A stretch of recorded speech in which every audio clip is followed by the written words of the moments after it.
J'apprends que la décision qui vient d'être prise par la COMEX condamnait la radiothérapie publique. Je crois qu'il ne reste plus à la ministre de mettre en accord ses propos et ses actes. En l'occurrence, on ne peut pas dire sur des discours de tribune qu'on défend le service public hospitalier et de laisser condamner une offre de soins, condamner une réalité qui était pourtant le fait d'assurer aux patients le choix de sa filière de soins. Et puis, vous voyez ce qui se fait là actuellement. C'est que les collectivités locales étaient prêtes se sont engagées pour payer des machines dans le cadre de la lutte contre le cancer, dans une région qui est particulièrement touchée par le cancer.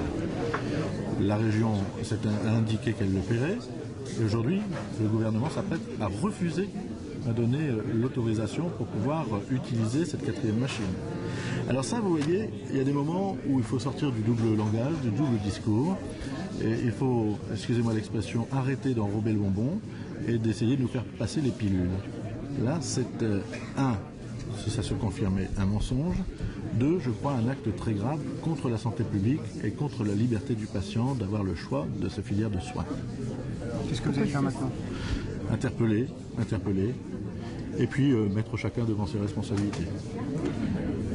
Il y a d'autres possibilités d'agir ou c'est la dictature de la décision d'en haut? Je crains que ce soit le cas. Mais en tout cas, nous mesurons combien ça ne grandit pas les propos ministériels si ça ne reste que des déclarations d'intention, des effets de tribune, des effets de manche.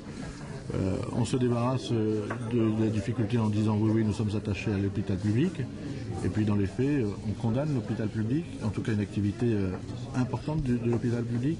J'aimerais bien quand même que dans ce gouvernement, les gens soient fidèles à leurs pensées. S'ils sont pour le privé, alors qu'ils l'affichent, mais qu'ils ne disent pas le contraire.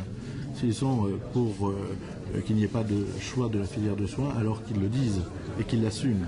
Mais on ne peut pas mentir, comme cela a été le cas lors de la dernière rencontre que j'ai eue avec la ministre de la Santé. Parce qu'elle vous a menti? En l'état, oui, bien sûr. C'est un mensonge. Il n'y a pas de soutien de l'hôpital public. C'est une condamnation de l'hôpital public. Et c'est très grave. Il faut que la pétition ait des suites maintenant? Il faut faire quoi? Des manifs? Qu'est-ce que... Nous allons voir. Je crains malheureusement que... je me pose une question.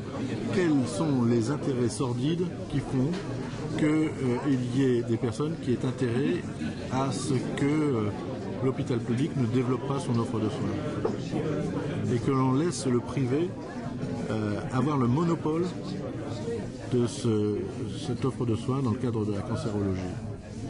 Je trouve ça absolument affreux, abominable, scandaleux. Et une fois encore, on ne peut pas tenir des discours de tribune autour du maintien du service public et l'assassiner à la moindre occasion rendue.